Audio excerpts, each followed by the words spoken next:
আমাদের মসজিদে 20 রাকাত তারাবির নামাজ হয়, আমি যদি 8 রাকাত পড়ে চলে আসি তাহলে কোনো হবে কিনা? গোসল ফরজ অবস্থায় গোসল না করে কি সাহরি খাওয়া যাবে? গীবত করলে কি রোজা হবে? ঘুম থেকে উঠতে না পারার কারণে সাহরি খেতে না পারলে কি রোজা হবে? জীবনের অনেক রোজা কাজা রয়ে গেছে, এখন কি আমি আগে পেছনের রোজাগুলো কাজা আদায় করবো নাকি এই রমজানের রোজাগুলো আগে রাখবো? একাধিক মসজিদে তারাবি নামাজ পড়লে কি কোনো সমস্যা হবে কিনা? রোজা অবস্থায় বাচ্চাকে মায়ের দুধ খাওয়ানো যাবে কিনা? নখ বা চুল কাটলে কি রোজার কোনো ক্ষতি হবে? বাবা মা মারা গেলে তাদের রোজার কাফারা বিষয়ে কি করণীয়? রমজানে গোসলের সময় যদি কানের ভেতর পানি প্রবেশ করে তাহলে কি রোজার কোনো সমস্যা হবে? সাহারিতে আজান চলাকালীন সময় কি পানি পান করা যাবে? রোজা রেখে ফোনে কথা বলা যাবে কিনা? প্রিয় দর্শক, আর বিলম্ব না করে চলুন আপনাদের প্রশ্ন উত্তর দেওয়ার পালায় প্রবেশ করি। লবি আপনি লিখেছেন রোজা অবস্থায় বাচ্চাকে মায়ের দুধ খাওয়ানো যাবে কিনা? যাবে, কোনো অসুবিধা নেই। এমনি লাবিব তানভীর লিখেছেন গীবত করলে কি রোজা হবে? রোজার স্ট্রাকচার হয়ে যাবে, অর্থাৎ বাহ্যিকভাবে রোজা হয়ে যাবে, কিন্তু অন্তর্নিহিত যে রোজা সেটি হবে না, অর্থাৎ রোজার প্রাণ ক্ষতিগ্রস্ত হবে, যার কারণে রোজার মান কমে যাবে, কোনো কোনো ক্ষেত্রে রোজা অর্থহীন হয়ে যেতে পারে। এই জন্য রোজা রেখে গীবত করা, অন্যান্য পাপের কাজ করা অনুচিত এবং রোজে বেঁচে থাকা উচিত। আলী কদর লিখেছেন রোজা রেখে ফোনে কথা বলা যাবে কিনা? যাবে,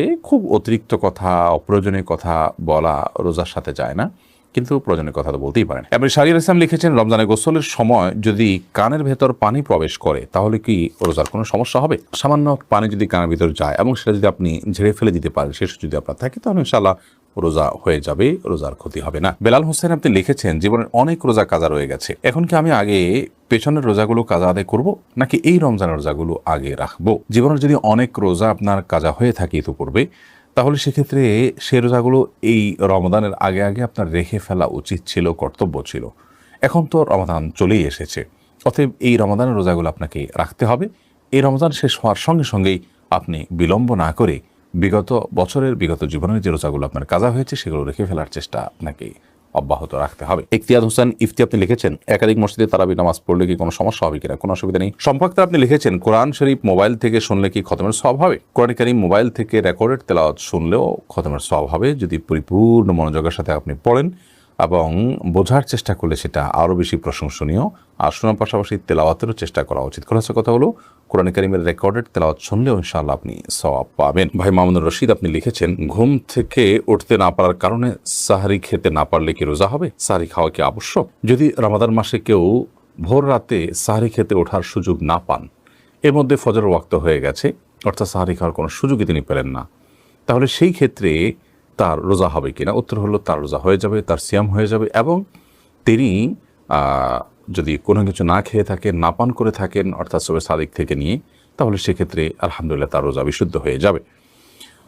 সাহরি খাওয়া এটি রমজান মাসে বা রমজানের বাইরে যে কোনো রোজার জন্য ফরজ বা আবশ্যিক কোনো বিষয় নয়। সাহরি খাওয়া এটি সুন্নাহ, সাহরি খাবারের মধ্যে বরকত রয়েছে, কিন্তু কোনো কারণে কেউ সাহরি খেতে পারলেন না, তারপরও তার রোজা হয়ে যাবে, তার সিয়াম হয়ে যাবে ইনশাআল্লাহ তাআলা। এমডি ওয়াকিল আজম আপনি লিখেছেন সোনার জাকাত কি প্রতি বছর দিতে হবে? স্বর্ণ, রূপা, নগদ অর্থ, ব্যবসার মাল সহ জাকাত যোগ্য যে সমস্ত সম্পদ আছে সেসব সম্পদ প্রতি জাকাত বর্ষে একবার করে আদায় করতে হবে। বিধায় এটি একবার আদায় করলেই সারা জীবনের জন্য আদায় হয়ে যাবে না, বরং প্রতি বছর একবার করে দিতে হবে, যদি এক বছর আপনার কাছে সেটি থাকে। তানজিনা আপনি লিখেছেন রোজা রাখা অবস্থায় পিরিয়ড হয়ে গেলে করণীয় কি? পিরিয়ড যদি হয়ে যায় তাহলে ওই দিনের যে সিয়ামটা আছে ওই সিয়ামটা আপনাকে পরবর্তীতে রমজানের পরে রেখে দিতে হবে।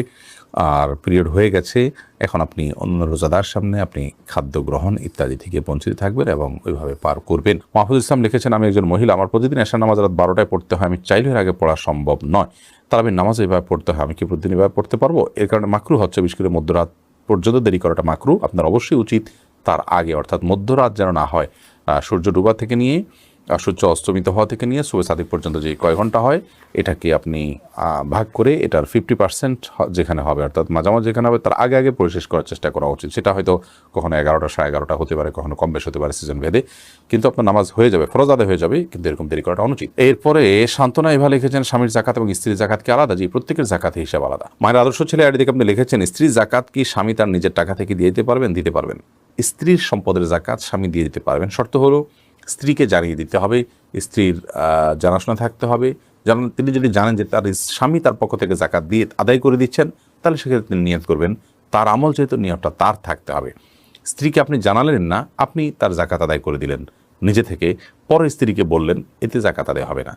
আপনি জাকাত আদায় করতে হলে স্ত্রীর জাকাত যে আদায় করছেন স্ত্রীকে আপনি নোটিস করবেন, তিনি নিয়ত করবেন এবং আপনি তার পক্ষ থেকে আদায় করবেন, আদায় হয়ে যাবে। আর্থিক ইবাদত একজনের তরফ থেকে আরেকজন করতে পারে, তবে যার তরফ থেকে করছেন ফরজ আদায় হওয়ার জন্য তার সেটি জানা থাকবে। সুলাইমান মাহমুদ আপনি লিখেছেন, সাহারিতে আজান চলাকালীন সময় কি পানি পান করা যাবে? জি না, আজান শুরু হওয়া মানে ফজর ওয়াক্ত শুরু হওয়া, তারপর আপনি খেতে পারবেন না। যদি আজানটা হয় আপনার তাহাজ্জুদের আজান, তাহলে সেক্ষেত্রে খেতে পারেন। এর পরের প্রশ্ন হলো, রোজা অবস্থায় তেল, সুরমা, আতর ইত্যাদি ব্যবহার করলে নখ বা চুল কাটলে কি রোজার কোনো ক্ষতি হবে? রমাদান মাসে রোজা অবস্থায় তেল, সুরমা, আতর এগুলো ব্যবহার করলে রোজার কোনো ক্ষতি হবে না। ঠিক একইভাবে চুল, নখ ইত্যাদি কাটলেও সিয়ামের কোনো ক্ষতি হবে না, কারণ এগুলোর কোনোটাই খাদ্য কিংবা খাদ্যের সাথে সাদৃশ্যপূর্ণ কোনো বিষয় নয়। যদি আপনি রোজা রেখে খাদ্য গ্রহণ করেন, পানীয় গ্রহণ করেন, কিংবা খাদ্য বা পানীয়ের কাজ দেয় বা এটার সাথে সাদৃশ্য হয়, এরকম কোনো কিছু আপনি করেন, তাহলে সেক্ষেত্রে সেটি সিয়াম ভঙ্গের কারণ হবে।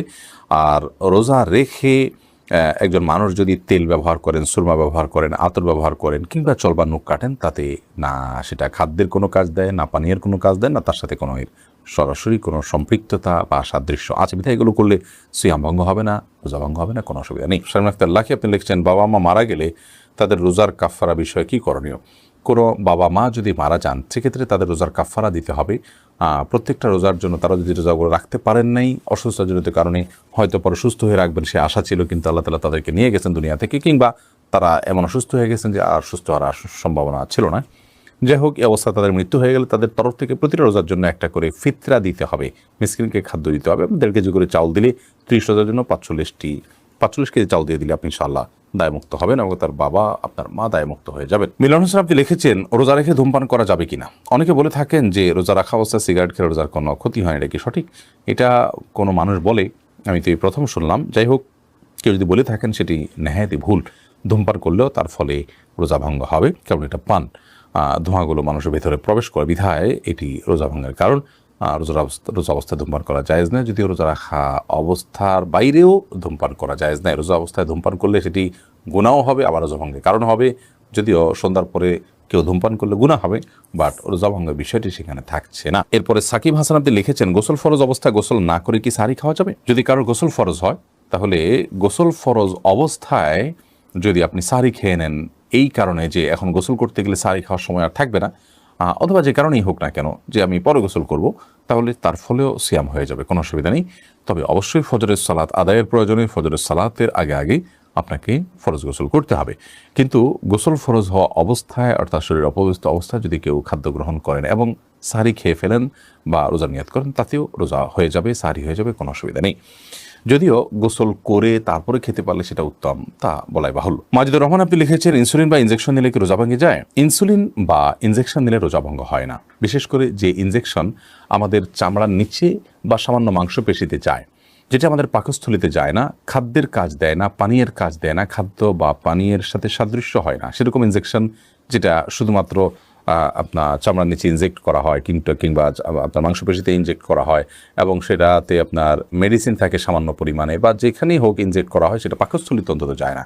তো এই ইনজেকশন এবং আপনার ইনসুলিন এগুলোর কারণে রোজা ভঙ্গ হবে না, এটাই বিশুদ্ধতর মত এবং সংখ্যাগরিষ্ঠ উলামা ইকরাম, আরব আজম সবারই মত বলতে গেলে। সেই হিসাবে টিকাও এটা রোজা ভঙ্গের কারণ না, টিকা নিলেও রোজা আপনি থাকবে আপনার রোজা। তবে যেই ইনজেকশন আপনার খাদ্য বা পানীয়ের কাজে, ধরুন গ্লুকোজ আছে, এরকম গ্লুকোজের যে স্যালাইন আছে যদি আপনি গ্রহণ করেন, তাহলে তারপর রোজা ভঙ্গ হয়ে যাবে, কারণ এটা খাদ্য এবং পানীয়ের কাজ দিয়ে থাকে। ইফতেখার ইমন লিখেছেন, আমাদের মসজিদে 20 রাকাত তারাবির নামাজ হয়, আমি যদি 8 রাকাত পরে চলে আসি তাহলে কোনো গুনাহ হবে কিনা? গুনাহ হবে না, কিন্তু নবী করিম সাল্লাল্লাহু আলাইহি ওয়াসাল্লাম বলেছেন, মান কামা মা'আল ইমাম হাত্তা ইয়ানসিরিফা, যে ব্যক্তি ইমামের সঙ্গে নামাজ পড়ে এবং ইমাম যাওয়া পর্যন্ত অপেক্ষা করে, কুতিবা লাহু কিয়ামুল লাইল, তার জন্য রাত জেগে ইবাদতে সওয়াব লেখা হয়। তিরমিজি হাদিসটি বর্ণিত হয়েছে। যার কারণে আপনি এই সওয়াব থেকে বঞ্চিত হন, বিশাল বড় সওয়াব থেকে বঞ্চিত হন। এই জন্য আপনাকে পুরো নামাজ শেষ করে আসা উচিত। 8 রাকাত পড়ে যদি আপনি চলে আসেন, এই সওয়াবটা আপনার হবে না।